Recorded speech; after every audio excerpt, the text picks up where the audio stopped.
ছাত্ৰ-ছাত্ৰীসকল আহা আজি আমি গৰে আৰম্ভ হোৱা যুক্তাক্ষৰসমূহৰ লগত চিনাকি হ'ম ঠিক আছে এটা এটাকৈ আমি পঢ়ি যাম তোমালোকে ভালদৰে মন দিবা দেই গ যুগ দন্তীয়া ধ গৈধৈ আগধ হয়নে আকবাৰ কৈছো গ যুগ দন্তীয়া ধ গৈধৈ আগধ হয়নে এতিয়া শব্দ চোৱা দন্তীয়া দৰ্থ চৌকাৰে দু গৈধৈ আগধ দুগ্ধ মৰ্থ চৌকাৰে মু গৈধৈ আগধ মুগ্ধ হয়নে তাৰ পিছত চোৱা গ যুগ দন্তীয়া ন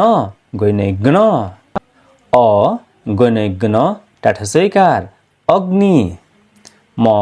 গৈনৈগ্ন মগ্ন গ যুগ ম গৈমৈগ্ম বত আকাৰে বা গৈমৈগ্ম তাত দীৰ্ঘইকাৰ বাগ্মী অন্তস্থ জঠৰ চৌকাৰে যু গৈমৈগ্ম যুগ্ম